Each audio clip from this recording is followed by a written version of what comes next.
State.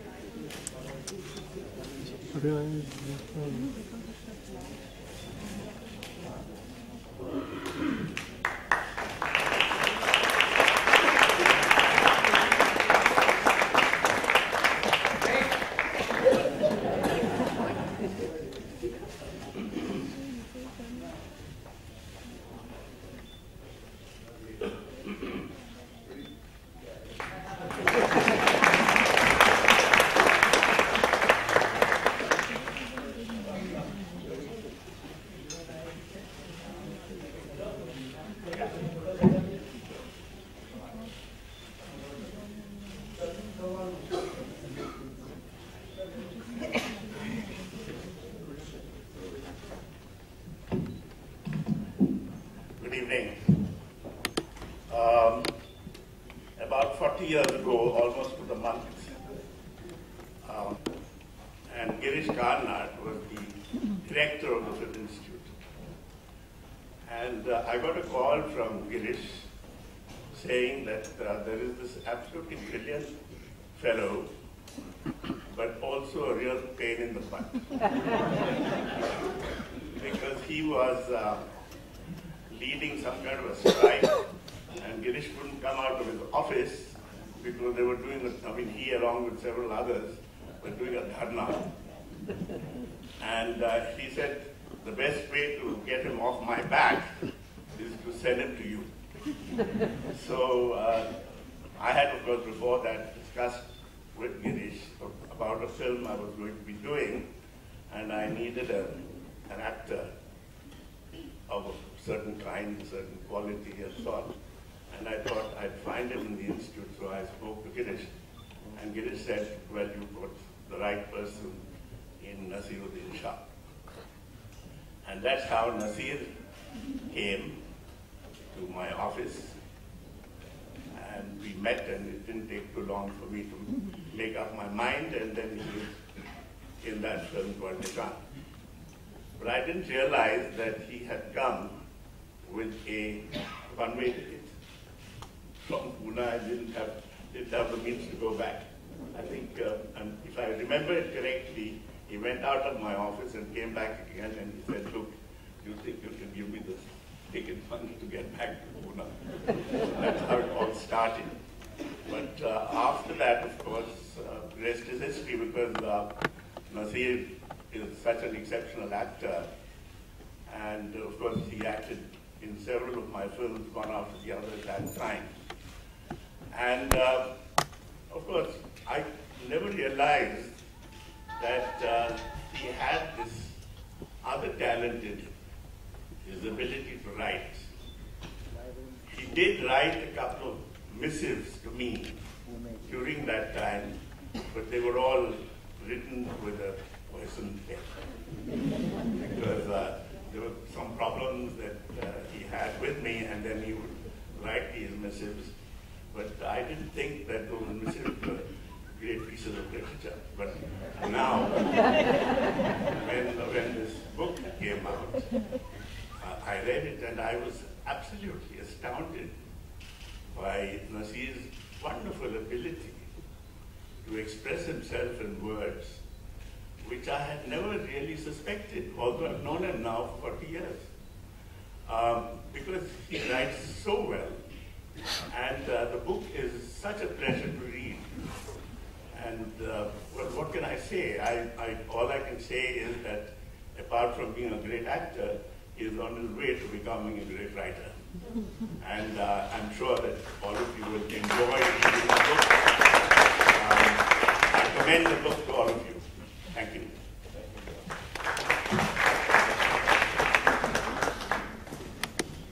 Because according to him or her, the vocabulary betrays the fact that more than one hand has worked at shaping the sentences or something of the sort. So, yeah, I think actors are supposed to have a vocabulary of 3 words. I, me, and myself. And I think so the reviewer was a bit surprised, as are most other people. But the fact is that even though I came last in class consistently in school, The articles I wrote were invariably selected for the school magazines. And I used to write probably the best essays in the class. And I always got 100 or 100 in dictation. So I suppose it was germinating somewhere. And it finally found its expression through this book.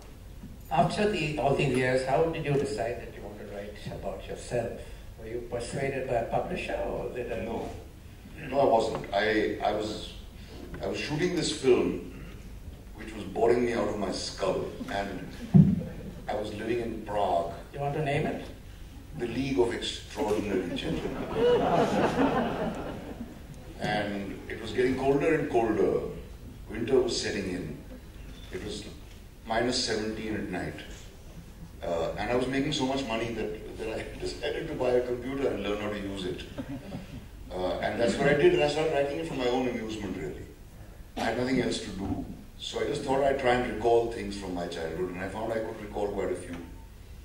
And it was fun remembering all those things, and a sort of a challenge I set to myself was, let me see if I can put it down in an engaging manner. The thought that it would end up as a book didn't occur to me then. So when you started writing, it was just for yourself? Yeah, and that is why the honesty which everybody has mentioned, because it didn't bother me who's going to think what. I wasn't concerned with I didn't want to hurt any feelings naturally, but I wasn't really concerned with who would feel what on reading it, because I never thought anybody would read it.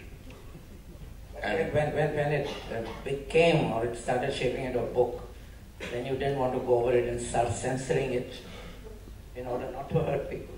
I don't think I'd said anything which would be hurtful to anyone, firstly. You talk of Neera, which I think has surprised many people. Dr. Shyam Benegal's steely and icy glare. Oh, that was written with great admiration. That was it went through my spine. And you've written about Vidhu, Vinod Chopra being a motor mouth. Have you ever had a conversation with him? If you ever call No, him I've up, had a conversation which is always one way. Yeah, there's no conversation. If you call him up, you have to say, hello, can I please listen to Vinod?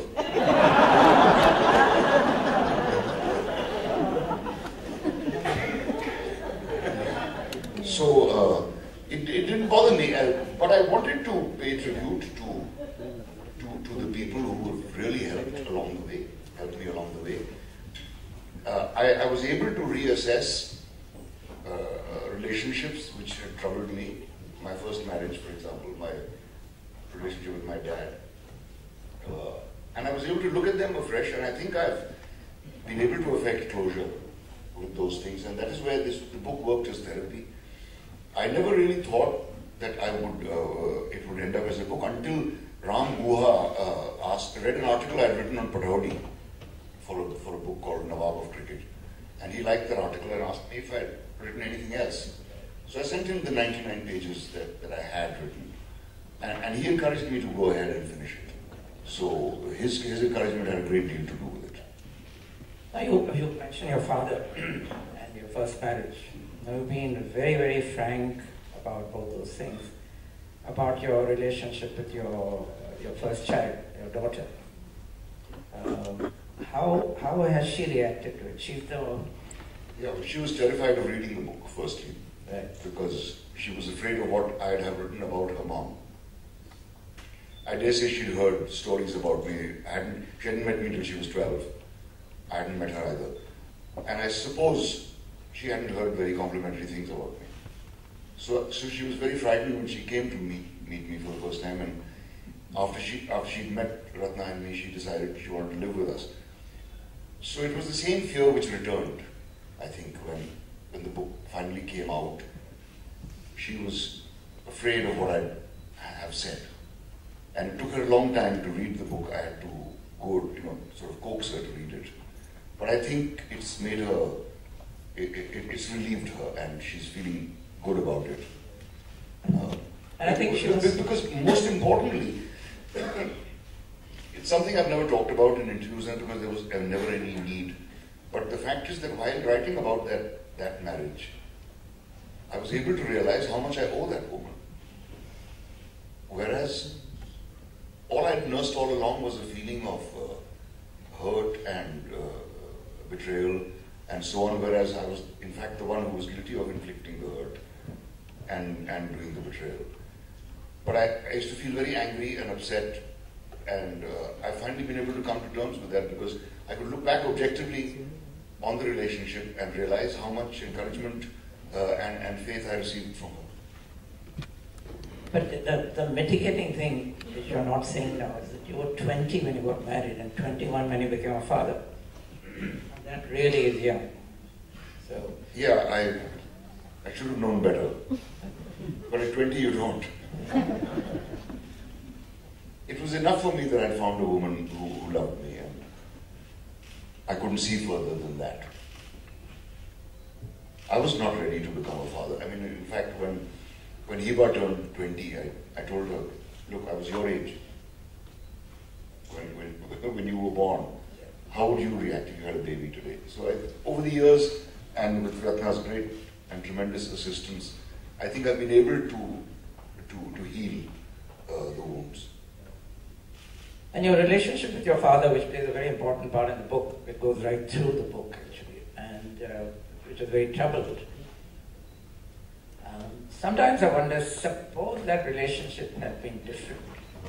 Suppose you had a very free and open relationship, you've been able to talk to him openly about your dreams, ambitions, etc. Instead of him trying to impose his dreams and ambitions on you, because he wanted you to be an engineer, a doctor, or whatever. Suppose he had just let you be.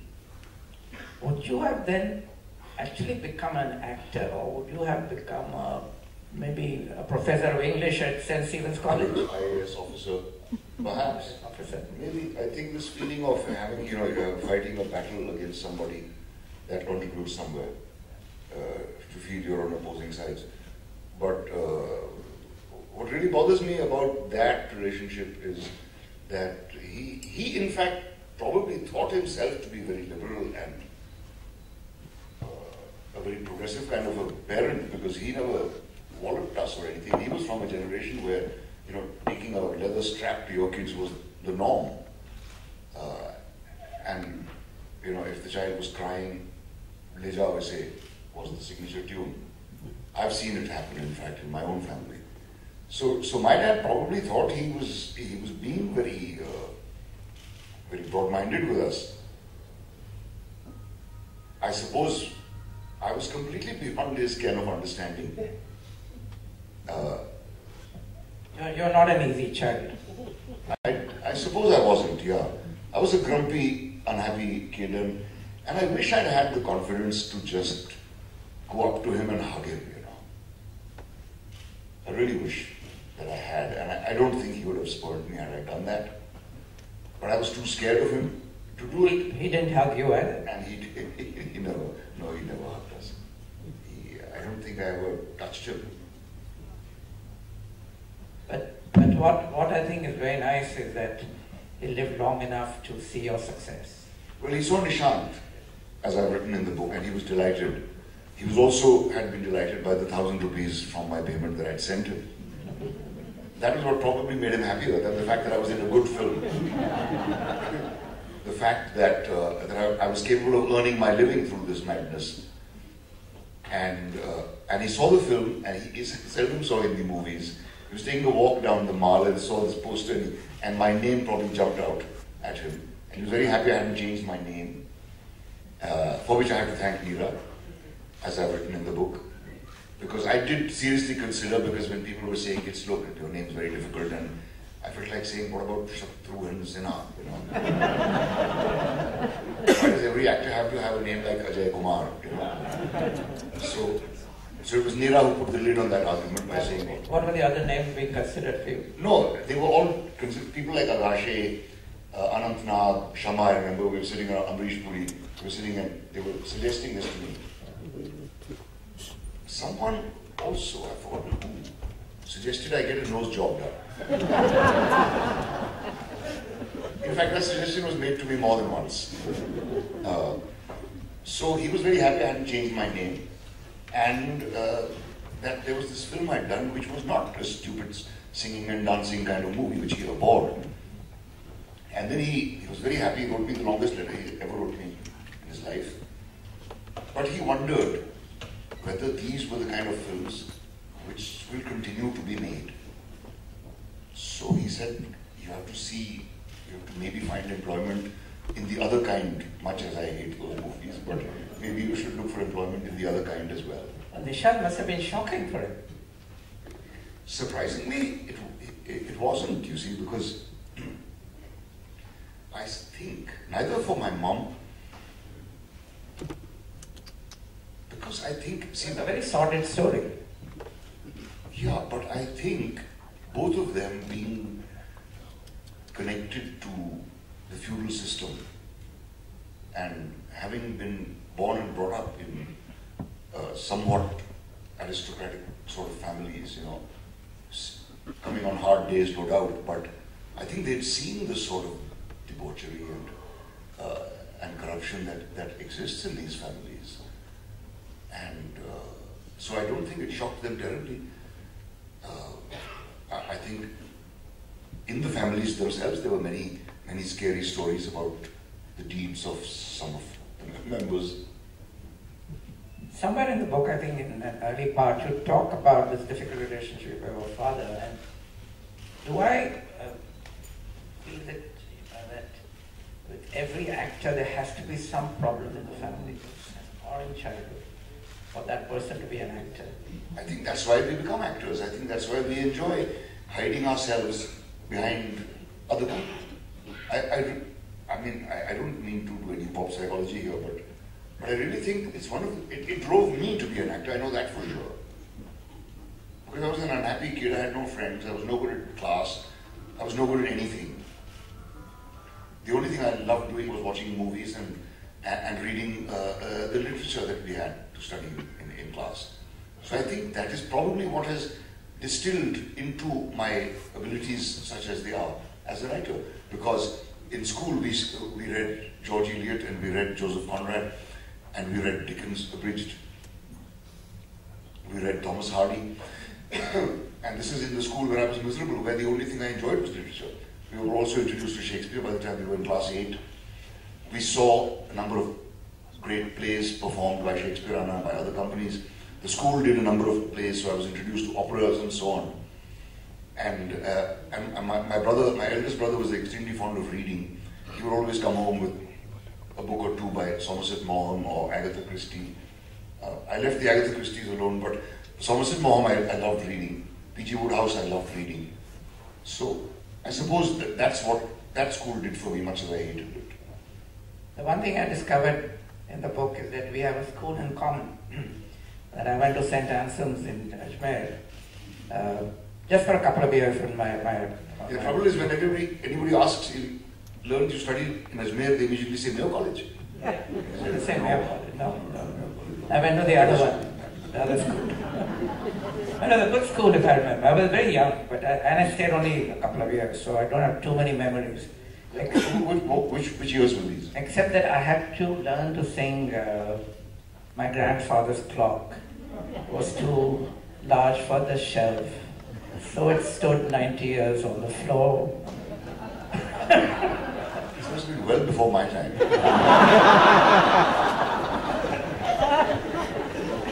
But you were saying to me, St. Anselm's was important to you. Yeah, because I failed in class 9. My dad hauled me out of St. Joseph's and he said, I can't put you in this expensive school any longer.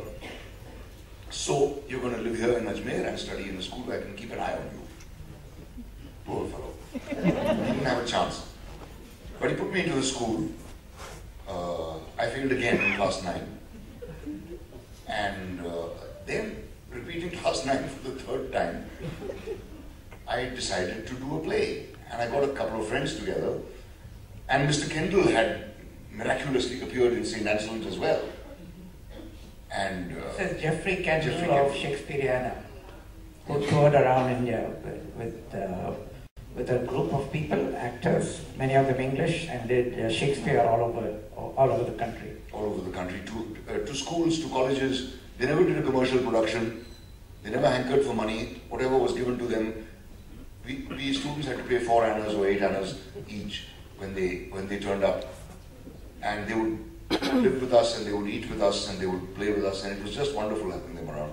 And then there was Mr. Kendall, who I consider the greatest actor I've ever seen, and not only for his acting abilities, but for his whole approach to theatre and his considering himself a missionary. During the shooting of Junoon, I had a chance to converse with him, and that's when he told me this. So anyway, I decided to do an imitation of, I used to do an imitation of him all the time anyway, so I decided to do it in public. There's a few scenes from Merchant of Venice, and I got 3 friends together, one of whom played Portia, dressed as a man,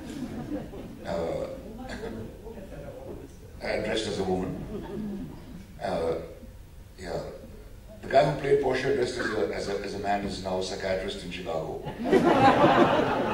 I don't think his playing Portia had anything to do with it. And 2 others playing Antonio and Bassanio, and of course, I played Shylock. And I chose all the speeches I'd known by heart for the last 5 years or so, and I showed off thoroughly, and the whole school, responded to me. It was a new school I was in. I wasn't yet known as an idiot. I had only failed once. So I suddenly became known as this actor guy. And then I did play after play. How old were you then? I was 14. Play after play. And amazingly, everything got better. And I know the story isn't unique, but it really did happen to me. And I got into the school cricket team. I started doing better in classes and everything else. And my dad thought I was applying myself. The fact is, I was just doing what I loved. So that's what St. Anselm's gave me, and Father Cedric Fernandez in particular, one of our teachers who encouraged me greatly, who is still living in Sydney, and to whom I owe a great deal. But Jeffrey Kendall obviously had a great influence on you, right? You saw him later on as a grown-up. Did you see him acting? Yes. And did you still think he was a great actor? Yes. I was dying to act with him. In fact, and when the time came in the film Junoon, all I had to do was walk up to him and kill him with a sword. I'd waited 20 years for that. It wasn't terribly satisfying, I have to say. But I would have loved to be with him on the stage. I never of course, got to do that. He was, I think, the most versatile actor I've ever seen. His productions were very basic, very austere, and very, very eloquent. And as I've written in the book, I reiterate, I've never heard Shakespeare spoken better. And I've watched Shakespeare in England. The English don't know how to do Shakespeare first. They have no clue. They all stand there and enunciate, and that's all they do. And Mr. Kendall and Mrs. Kendall, Jennifer and Felicity. These 4, the way they spoke Shakespeare, they made it make sense. The same stuff that put us to sleep in class, they would transform into something magical when they spoke it on stage. So that was the first thing, and I just thought he's the greatest actor I've ever seen. I'd also seen movies of Laurence Olivier and Orson Welles in school. We'd seen some of the great actors, Alec Guinness and John Mills and so on. But I thought Kendall was better than any of them. Somewhere you make a reference to the film Julius Caesar. Yeah.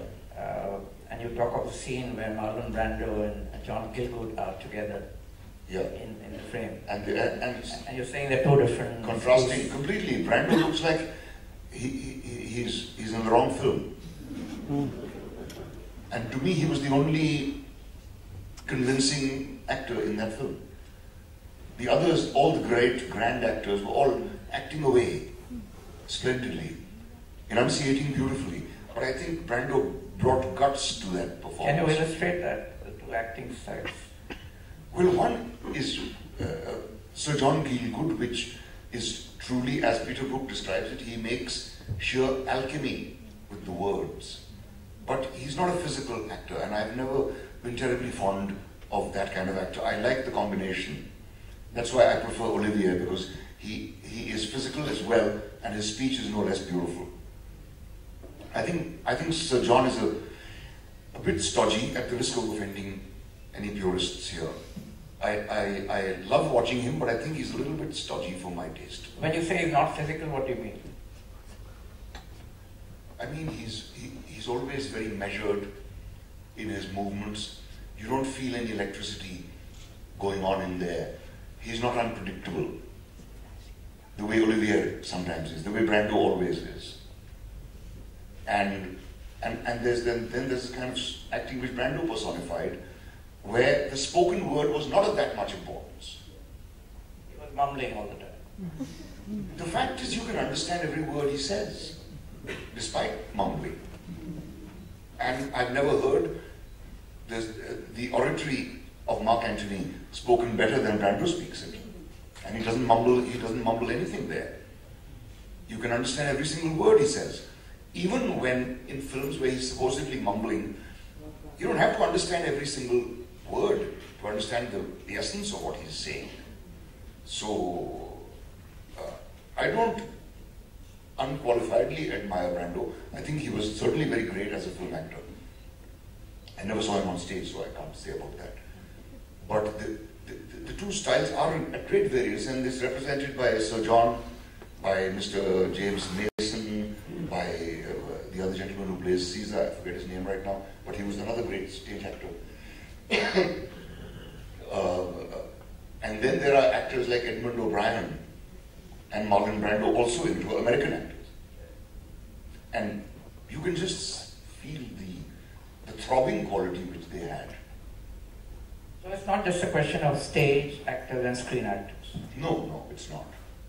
Because Brando was a stage actor par excellence as well, according to every report. There's no huge difference, I believe. I think Brando just ran away from the discipline of having to perform in the theatre, which is why he abandoned the theatre. And I think he would give it so much every time that if he had been ever cast as Hamlet or something, he would have probably gone nuts. Because he gave it so much of real emotion every time. You've done obviously both film and theatre. And from the book, I'm not sure which one you prefer, though I'm sure it's theatre, right? And the problem with theatre is you can't see your own performance. With film, you can. So I think you say that you were always very happy with your performance when you acted on stage, because it was only you telling yourself. How do you now judge, after so many years' experience, how do you judge your performance, your own performance? You can't.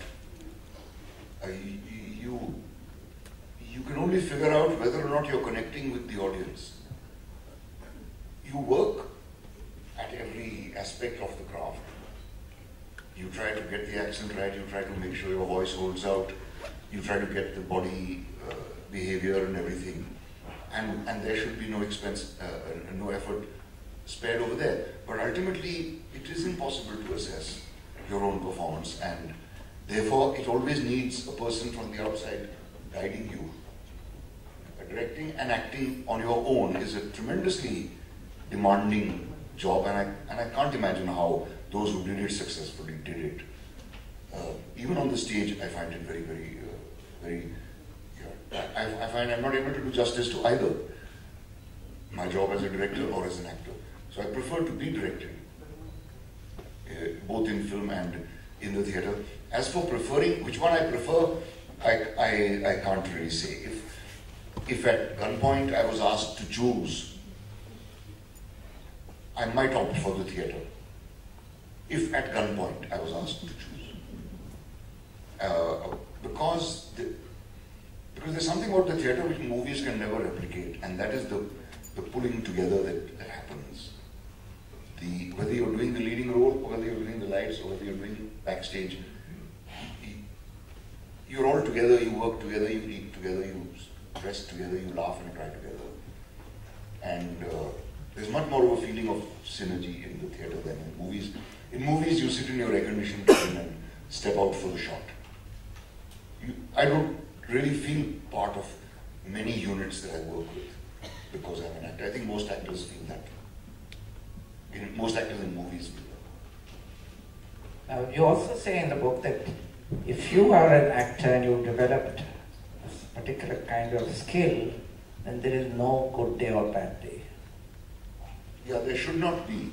Can you explain that? Because I would think that because every performance is different, every audience is different. On the stage. On the stage, you're talking the stage. That surely you would have a bad day. Maybe you didn't sleep well at night, or you had an upset stomach, or you had a fight with your wife, or whatever. It's amazing how all these things get completely forgotten when you're on stage.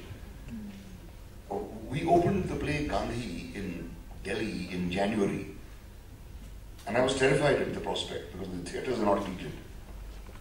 And I used to sit with an overcoat and a balaclava on just before I entered, and I had to take them off naturally when I entered. And I didn't feel cold for one single second while on stage. The cold would begin to hit me as soon as I exited. So it's amazing the things that happen on the stage. You can forget the fact that you and your wife had a big brawl before the show, or the fact that your leg is hurting, or you've pulled a muscle, or your back is aching, and so on. These things all somehow vanish. You've been very scathing about teachers who teach acting at National School of Drama. Not only at the FTI. I've also paid tribute where it's due. Well, But I've been scathing about the kind of people who make this into a dhanda, who con young men and women into coming in to learn acting over the weekend and pay 25,000 rupees, or learn acting in 2 weeks, crash course in acting, weekend course in acting. It just makes me completely wild with anger, and these kids fall for it. And they come there and pay this money, and they are made to cry most of the time by asking them to narrate some sad story of their childhood. So naturally they'll end up crying when they talk about how grandma died. And because they've cried in front of 20 people, they feel they've learned all about acting. And they're told, okay, now remember this. I've witnessed these courses. I feel like taking a horsewhip to these teachers. Because they are just completely fooling these students. They're not teaching them a thing. They're bleeding them, and they're fooling them. And most of these courses are run by actors who couldn't get a job in the first place. I think that's what you say about the National School of Drama and FTI, the teachers who taught acting, that they couldn't get jobs as actors, so they were failed actors basically. And I suppose that's true of many professions. Yeah. Those who fail. I'm at Kazi at National School of Drama. And at that time, the guidance he gave us as actors was quite sufficient.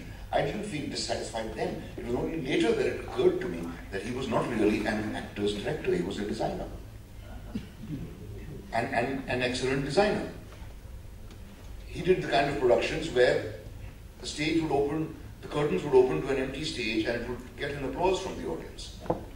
Now to me, that is not theatre. What do you applaud about an empty set? According to me, a set is something the audience should not look at until the actor appears on it. But Qazi Sahib used to make architectural masterpieces. He even then performed in the Purana Qila, and I think his productions were completely ineffective at the Purana Qila. Because they dwarfed the actors, they dwarfed the content, they dwarfed everything. It was only spectacle. These are the kind of things that I complain about, but I think his virtues far outweigh his few weaknesses. So theatre is not spectacle? No. You're putting the actor above the... I'm putting the text above everything else. And in Al-Qazi's plays, the text often got diluted and often obscured by the production values. The acting was pretty soulless in his plays. He didn't care much for the actors. He had no patience with actors who said, I want to try this or I want to try that. He knew what he wanted. His instinct for what is effective on stage was so infallible that you could not question it. And watching him operate that way taught me a great deal about how a scene is brought to life. The one thing that comes through is that your lack of certainty, even after so many years, about what you should be as an actor. That you keep saying that I should be myself. And an actor should learn to be himself. Now again, that's a concept which I don't understand, because if you are just yourself... To talk about what you mentioned about Shyam Kapoor, an actor like Shyam Kapoor would mold the role to his own personality, and that's the requirement of a star. A Bachchan does that, Dilip Kumar did that. Great stars, also great actors. And Uttam Kumar did that, again a great star. Shivaji Ganeshan did that, and MGR did that. These are all great stars. The difference in my approach, if I can call it that, is that I do not try to mold the character according to myself. I try to discover the character within myself. Because I believe that every human being has every single potential. I have within me the potential of being the character Tumrus, and I also have the potential of being the character from Masoom, or being the character from Junoon, or being the character from Par, or being Hari. I have that potential within me. I have to discover it and reveal it. I don't believe in creating a character, an imaginary character. I believe in trying to mold my own personality towards that aspect of the character which is within me. Does that make sense? Yeah. When you were playing a blind person in Sparsh, now how is that within you? I have to try and put myself into the shoes of a sightless person, which meant I actually had to practice, and not very much, because it doesn't take very long for you to realize how different, how much one's behavior alters with the lack of sight. You just blindfold yourself and try to operate in your own bedroom. It won't be all that difficult. So I had to empathize with it, basically. I had to put myself into those shoes. Though I had the person who I was portraying, a living person in front of me, the person who was actually the principal of the blind school, Mr. Mittal. So I used to watch him. From him, I observed certain things, how a blind guy lights a cigarette, how a blind guy signs his name, and a few other things like that. But I did not try to mimic the way he behaved. I tried to find my own way of how I would behave if I was sightless. I think one thing you mentioned is that when a sightless person is listening to you, he's not turning Right. Which they are completely unaware of. But it's really because they want to hear what you're saying rather than to direct their eyes at you. Let's take an example of a film like Nishan, Shyam Benegal's film which you first acted in, where you were not playing anyone remotely like yourself. That character is very much like me. Why?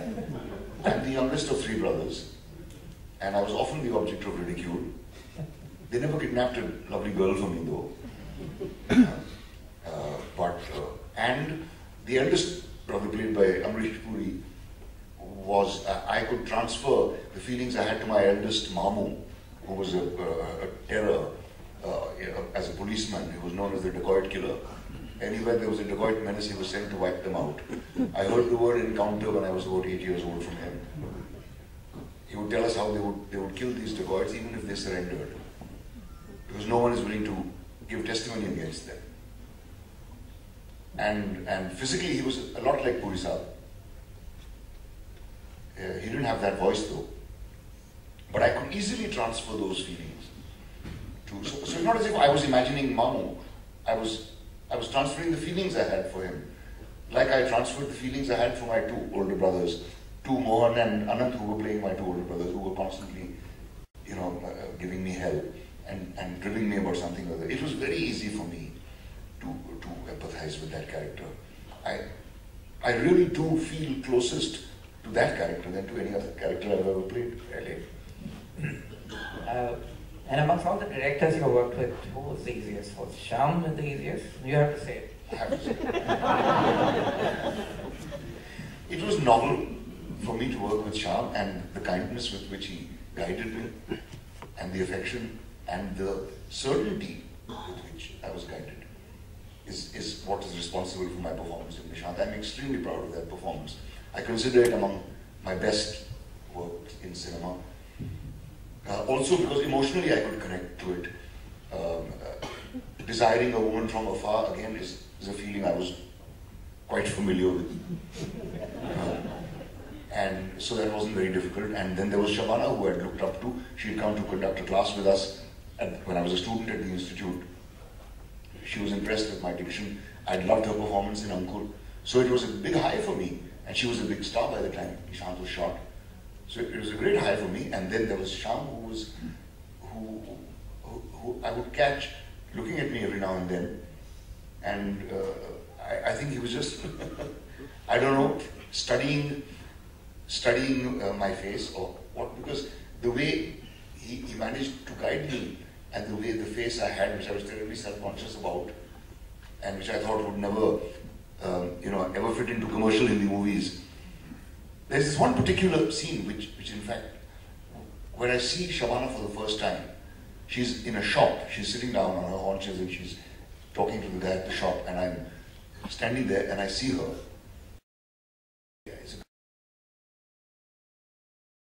So I planned to stroke my mustache and maybe, make one eye a little smaller than the other, give a lecherous look, and so on. And I had prepared all these expressions for the shot. And when the shot was taken, Shyam said, just stay completely still, don't do anything. And he gave me a point with a chalk mark on a cutter to look at. So that's where I imagined Shabana to be sitting. And he just said, I said to myself, what the hell? You're not letting me act. But when I saw the film, I realized it was one of the most effective bits of my performance. And because Shyam, as a director, knew exactly what is being conveyed. Why did it work? If you're just sitting still.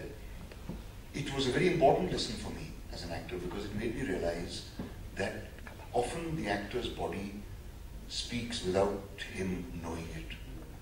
And what it has taught me is that, and it's something I often talk to students when I work with them, is that if you just sit in one position or stand in one position and only alter the position of your head,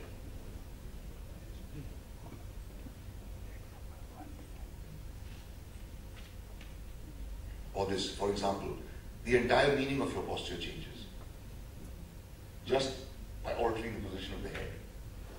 Going deeper into that, if you just alter the position of your eyes, if I'm looking with my eyes straight ahead, it means nothing in particular.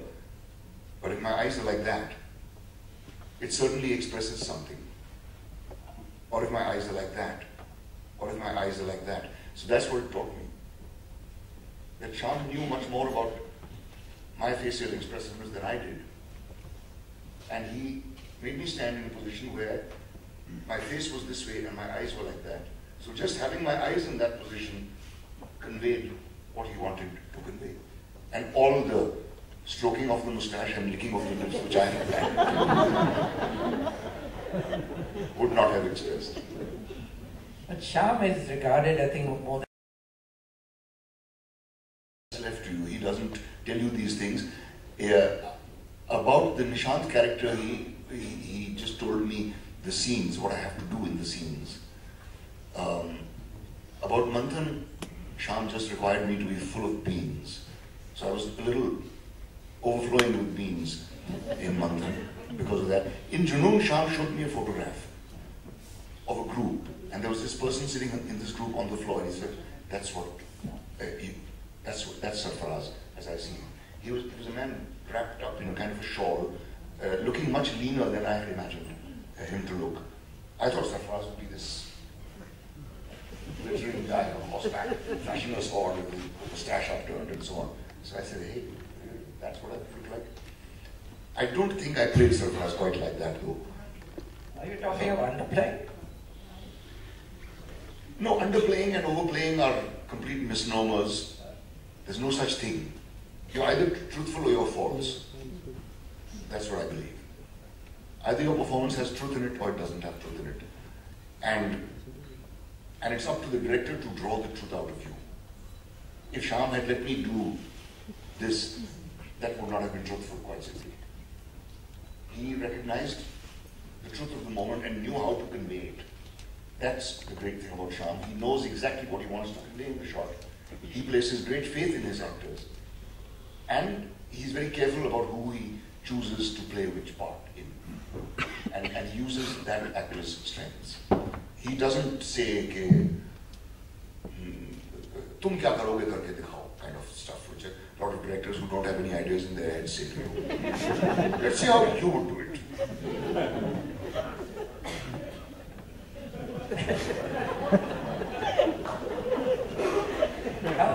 How do the mainstream directors?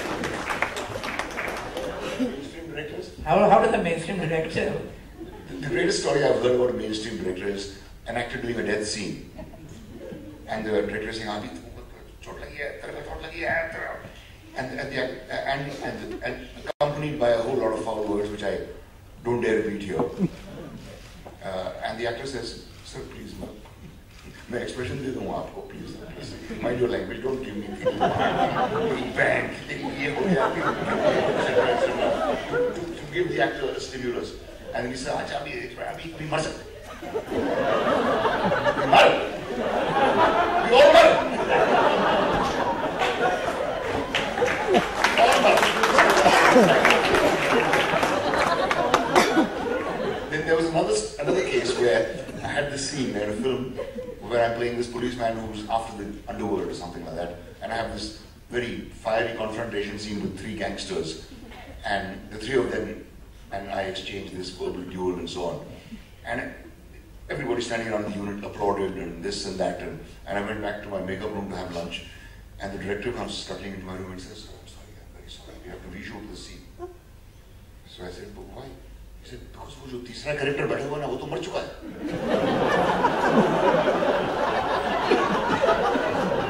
This is absolutely true. The writer himself was sitting there watching the scene and applauding it. After the scene was done, he suddenly realized, oh,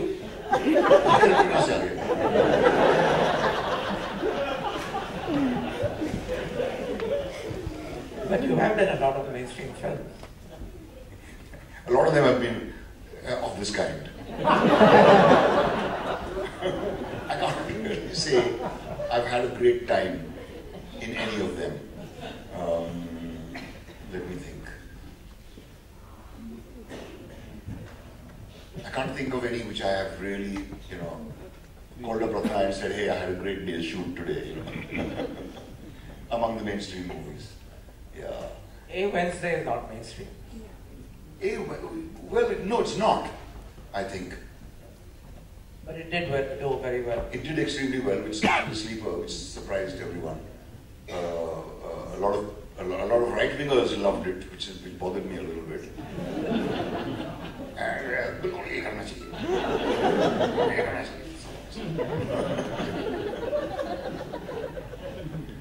but yeah, I enjoyed that one because I didn't have to sing songs. I didn't have to cry over, a dead mother or anything like that. Commercial movies, I just don't think I fit in. I think Dirty Picture was a movie I enjoyed doing. Because we were taking the willy out of the big stars. It wasn't done with seriousness. It wasn't meant to be a truthful movie.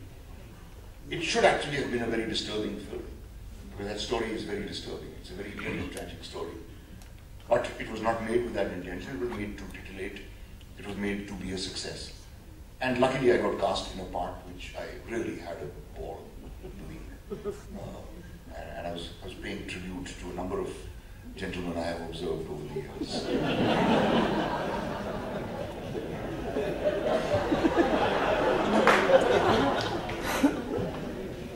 You said in the book that generally a film about a film doesn't work, right?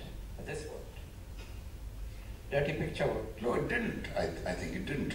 I think only the first part worked because it's very easy to write interesting situations involving an aging star and a young starlet. It's not so easy to write interesting situations involving a writer and a star. Then you need to really, go down into the guts of the situation, which our Hindi film writers just don't bother to do. Being superficial is good enough for them. Would you like to read something from the book? Yeah.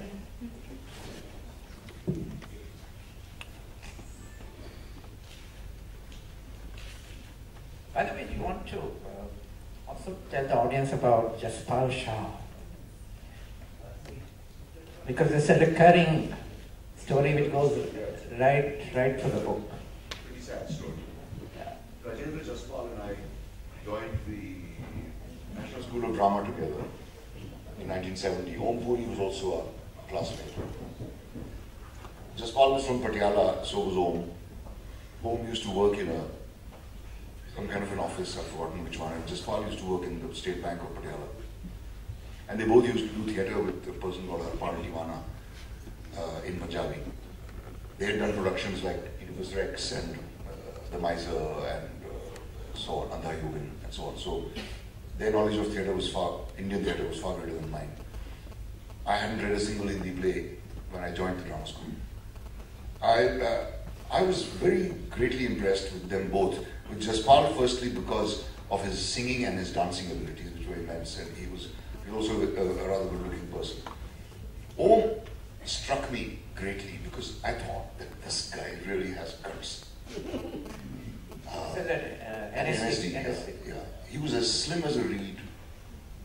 So were you. So was I. Yes. But I was a cat. I just come from Aligarh. I used to wear boots and jeans and flowery shirts and stuff like that. And long sideburns. What made you? Because on one hand you were this, as you described it, this failure, right, in class, and everyone mocked you, etc. Yet you were very arrogant, from what I see. Yeah, I just thought, the whole world will recognize it someday. They don't look Maybe schizophrenia is the root cause of people becoming actors somewhere. Though there is another thing which I discovered. There is a thing called onomatomania. Onomatomania is an ailment in which you just keep repeating a word or a phrase for absolutely no reason. Just because you enjoy saying it. And both my eldest brother, who should have become an actor, and I have suffered from this ailment always. And I think that is one of the reasons why I'm able to bring conviction to my dialogue, because I just love going over my dialogue.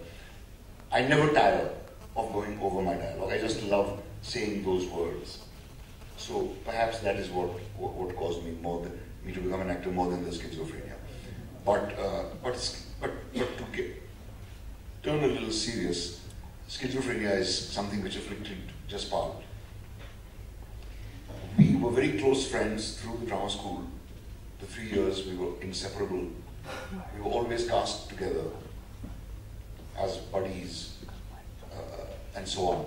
You were being called Jaspal Shah as one. We were here as one person. And you see Jaspal Shah today kind of thing.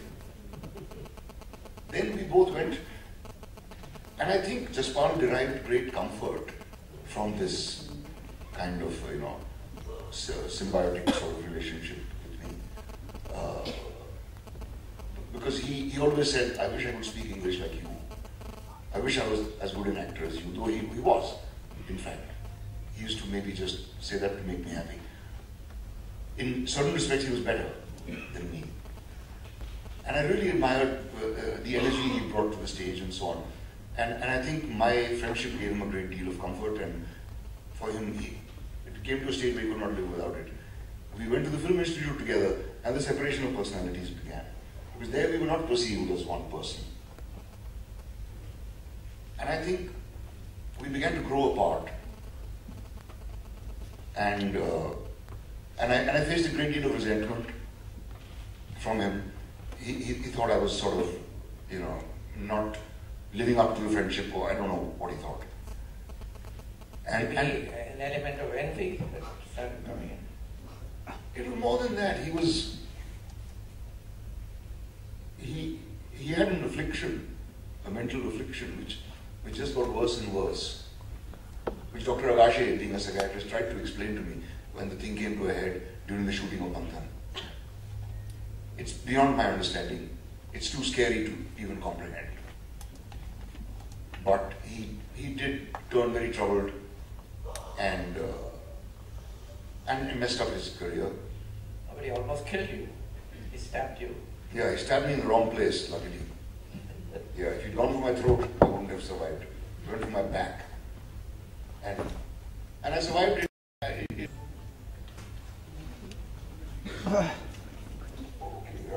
I just opened it.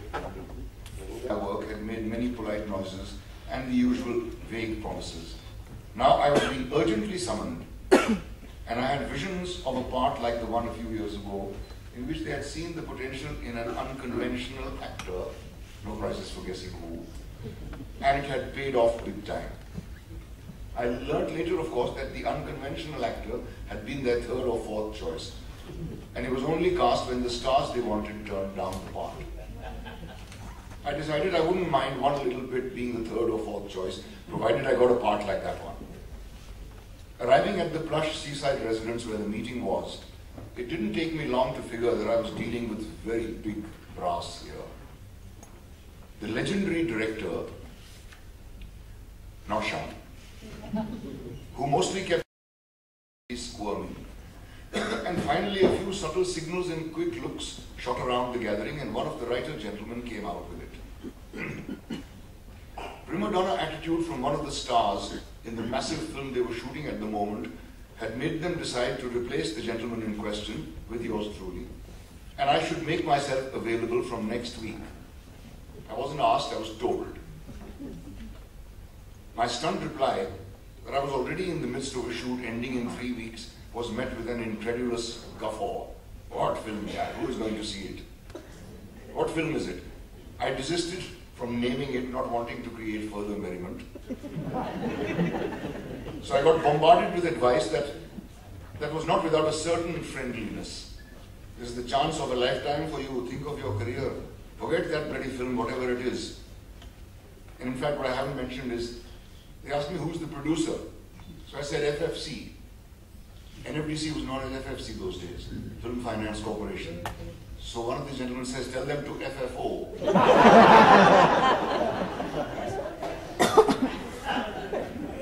I have to say that this carrot on a stick they dangled, far from tempting me, made me wonder what kind of people these were. For whom nothing else mattered except having their way immediately. For whom no other film in the world, apart from the one bringing them big bucks quickly, was of any importance. I had absolutely no intention of saying yes. There seemed more to this whole thing than met the eye anyway. And secondly, I just didn't think I'd be right for the part they described. I knew I was no good at this larger-than-life stuff. My temperature was rising, but I put a lid on it and continued listening silently.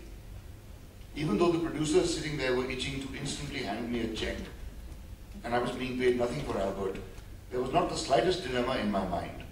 I could only stare in disbelief at these rich, arrogant posers and wished I could tell them all where they got off. But I only stammered and excused myself, saying I would think about it. That was also greeted with garrulous disbelief, and I took my leave. I didn't bother to re-establish contact. In a day or two, the unconfirmed news, thanks to the journalists who were present, that I was in the film broke anyway. And in yet another few days, the news that I was not. And that all had been amicably settled also appeared, and so Prima Donna and I were both back where we belonged. And fate decreed that this colossal extravaganza on which I had missed out sank, leaving barely a trace, taking with it some big reputations and at least a couple of fledgling careers. Mine, without a doubt, would have been one.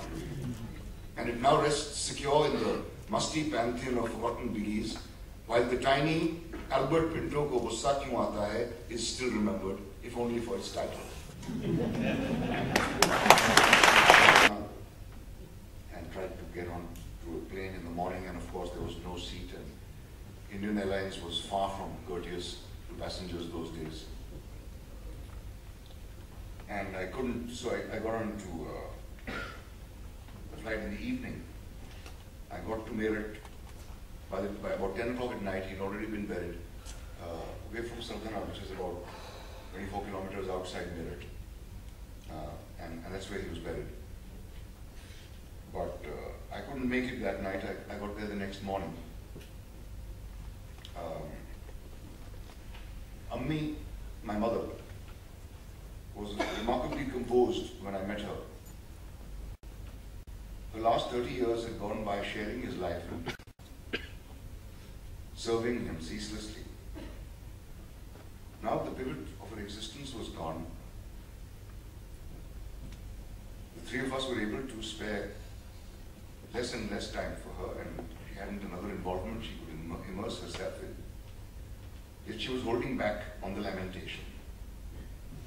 We feared she wouldn't last long after him, but the old girl had more spunk than any of us gave her credit for. The day I arrived in Sardana, I visited the mound of earth that was Baba now.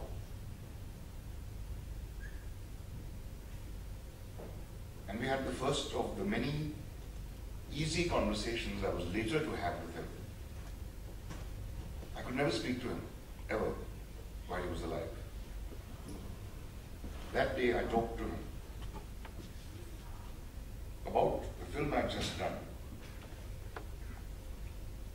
I felt his amusement at my playing a shaven-headed Hindu priest. I told him about the one I was going to do.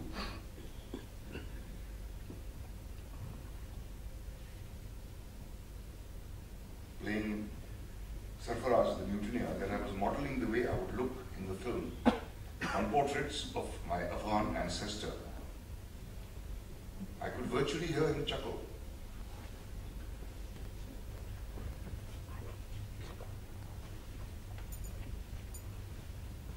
The ways he had failed me, how I'd never felt loved, how I never got what I wanted, how I hated his judgmental nature, his narrow worldview, his negativity. As I quite unemotionally poured out in a steady stream all I had in life, never been foolhardy enough to say to him, he quietly listened, not saying a word, and looking unflinchingly into my eyes.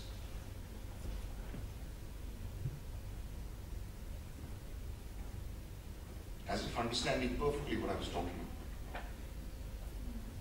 Through his life, he had never seemed so much himself, so approachable as he was in that dream.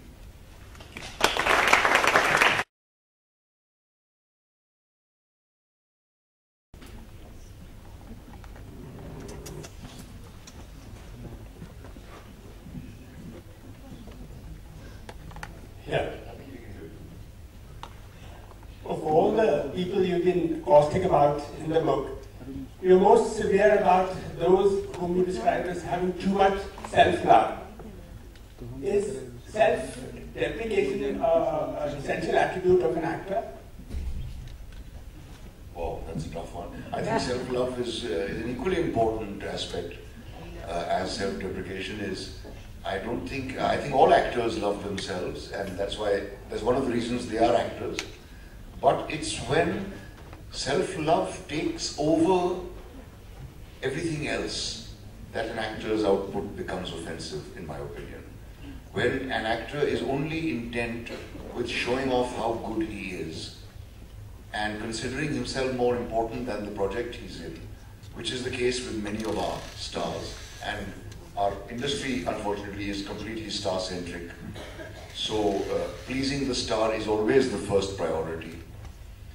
So that's what I was really referring to. But to be able to love yourself, I think, is as important a quality as to be able to criticize yourself. Hi. You mentioned that the deplorable state of acting schools, which I agree with you. And so I just wanted to ask you, at any point of time in the future, would you be interested in starting a school of your own?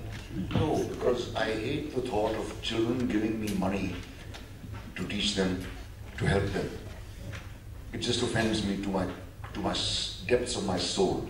I have been teaching at the Film Institute and at the Drama School and at Whistling Woods, and have given up on all three institutions, and still do work with young actors whenever I have the time and whenever I have the chance. And whenever I do a workshop, the first question all of them ask me is, how much are you going to charge us? So, yeah, I don't charge them anything. I just love working with them. I benefit more, perhaps, than they do from these workshops. But certainly I have no intention of making it into a dhanda. Naseer, there's a fascinating anecdote in the book with Dilip Kumar in his house, where he advises you to go back to your hometown, wherever you come from, saying that acting is, this industry is not for you and whatever else, which seems quite, ironic, considering he was one of the biggest stars then. And then later on you acted with him in a movie later. So what was the reconciliation there? None at all. I didn't mention this meeting because he probably doesn't remember it. He must have had hundreds of young men coming to his house to say, I want to become an actor, and this is the reply he must have been giving them all. I find myself saying this to young actors, well, look, don't forget about films. So it's an easy way to get rid of the kid. But when we met, I was very, very excited at the prospect of acting with him. I thought that itself would be a great pleasure. I had overlooked the fact that he is, of the magnitude of star he is, and the way he looks at his own work. It's quite different from the way I look at my own work. And so we did not really end up, becoming great friends. In fact, we seldom exchanged a word. We played Scrabble together, and I found his spelling is rather poor. And no one can argue with him. And if Dilip Kumar says argue is spelled A-R-G-O-O, then it's spelled A-R-G-O-O. And the two scenes we had together were shot separately. Please ask Subhash Ghai why. I do not know the reason, but they were shot separately. So I did not really even get to act with him. And the film, when I finally got trapped into seeing it, I could only bear about 20 minutes of it. Mr. Shah, thank you so much for a very inspiring talk. I'm an Australian theatre director who's directing a show here in Bombay, and I do a lot of work with actors that are training and post-training as well, and I loved your comment about the workshops. Again, it's been mentioned a couple of times. And I was wondering, it is a bit of a dilemma in Australia, and I'm wondering if you agree with Indian young actors as well that stardom is becoming more important than being a good storyteller. Yeah, that is absolutely true, but then what else are the aspiring actors to aim for? Except to succeed somehow in the tinsel world. And so they try to train themselves for that. They don't see any value in training in training the craft of acting, or to understand that acting is a craft. It's not just a God-given talent or nonsense like that. It's not, inspiration and stuff is all bullshit. It's just hard work. And they're not willing to put in that kind of work into learning it because the training seems so intangible. Because working with a young actor and teaching him the tools of his trade is really delving into that kid's psyche and helping him, find his own strengths. It's not teaching him a few dance steps and teaching him how to cry, which is what these acting schools do. And these kids feel happy having learned how to, gyrate or shed tears, to order. And that's all that they feel is. Add to that, in India, is the additional problem of good acting being confused with crying. Any actor who cries is considered a great actor in our country. Sir, thank you so much for your talk. It was very inspiring. I have to mention that I see like a lot of parallels between you and actor Gary Oldman, as people who are very driven to character-driven roles. So is this something that you have personally felt, that you are very driven to character-driven roles, and you would not really, like say, go for a conventional movie? No, I would have loved to be cast in the Clint Eastwood role in Fistful of Dollars, for example. I would have loved to play the ugly character in The Good, the Bad and the Ugly. So it's not as if I always wanted to serve art, and that's why I became an actor. I became an actor because I wanted people to look at me, and I wanted to express myself, and I wanted to be popular, and later on in life I wanted to be rich and have a good life. I didn't become an actor to serve art. I didn't choose to do art films at the beginning of my career. It was coincidence. It was a lucky accident for me that I happened to be in the right place at the right time, when actors like me, who could play real people, were needed, rather than the synthetic chocolate boys. And filmmakers like Shyam, filmmakers like Mr. Mrinal Sen, Govind Nihalani even. Good evening, Mr. Shah. First of all, congratulations. Your memoirs have been very well received. So, what exactly are you feeling proud today? We know you as a man who obviously tells it like it is. Yeah. And it's an amusing statement that you say you're not worried about what Bollywood thinks about it, because Bollywood doesn't read books in any case. So. Well, Amir Khan perhaps is one exception. He called me up. He read the book and liked it very much. But more important than that, I am feeling very, very gratified that my effort has been appreciated, and people, some,